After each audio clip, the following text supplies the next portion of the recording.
ಶಿವಮೊಗ್ಗ ಜಿಲ್ಲಾ ಪೊಲೀಸ್ ಇಲಾಖೆಯ ಕಾರ್ಯಕ್ಷಮತೆಯನ್ನು ಇನ್ನಷ್ಟು ಬಲಪಡಿಸುವ ಉದ್ದೇಶದಿಂದ ಕಾನೂನು ಮತ್ತು ಸುವ್ಯವಸ್ಥೆ ಹೆಚ್ಚುವರಿ ಪೊಲೀಸ್ ಮಹಾನಿರ್ದೇಶಕರು ಆರ್ ಹಿತೇಂದ್ರ ಐಪಿಎಸ್ ಅಧ್ಯಕ್ಷತೆಯಲ್ಲಿ ಜಿಲ್ಲಾ ಮಟ್ಟದ ಪೊಲೀಸ್ ವಿಮರ್ಶಾ ಸಭೆ ನಡೆಯಿತು. ಡಿಎಆರ್ ಪೊಲೀಸ್ ಸಭಾಂಗಣದಲ್ಲಿ ನಡೆದ ಸಭೆಯಲ್ಲಿ ಜಿಲ್ಲೆಯ ಹಿರಿಯ ಪೊಲೀಸ್ ಅಧಿಕಾರಿಗಳೊಂದಿಗೆ ಕಾನೂನು ಮತ್ತು ಸುವ್ಯವಸ್ಥೆ ಕಾಪಾಡುವ ಕ್ರಮಗಳು, ಅಪರಾಧ ನಿಯಂತ್ರಣ, ಪ್ರಮುಖ ಪ್ರಕರಣಗಳ ತನಿಖೆಯ ಪ್ರಗತಿ, ಸಾರ್ವಜನಿಕ ಸ್ನೇಹಿ ಪೊಲೀಸ್ ಸೇವೆ ಹಾಗೂ ಇಲಾಖೆಯ ಆಡಳಿತಾತ್ಮಕ ಕಾರ್ಯಕ್ಷಮತೆ ಸೇರಿದಂತೆ ವಿವಿಧ ವಿಷಯಗಳ ಕುರಿತು ಸವಿಸ್ತಾರವಾಗಿ ಚರ್ಚೆ ನಡೆಸಲಾಯಿತು.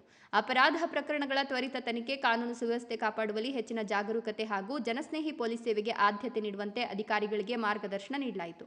ಸಭೆಯ ನಂತರ ಎಡಿಜಿಪಿ ಆರ್ ಹಿತೇಂದ್ರ ಅವರು ಶಿವಮೊಗ್ಗ ಜಿಲ್ಲಾ ಪೊಲೀಸ್ ಕಚೇರಿಗೆ ಭೇಟಿ ನೀಡಿ ವಿವಿಧ ಆಡಳಿತಾತ್ಮಕ ವಿಭಾಗಗಳು, ದಾಖಲೆ ನಿರ್ವಹಣೆ ಹಾಗೂ ಲಿಪಿಕ ಸಿಬ್ಬಂದಿಯ ಕಡತಗಳನ್ನು ಪರಿಶೀಲಿಸಿ ಕಚೇರಿಯ ಕಾರ್ಯವೈಖರಿಯನ್ನು ಅವಲೋಕಿಸಿದರು.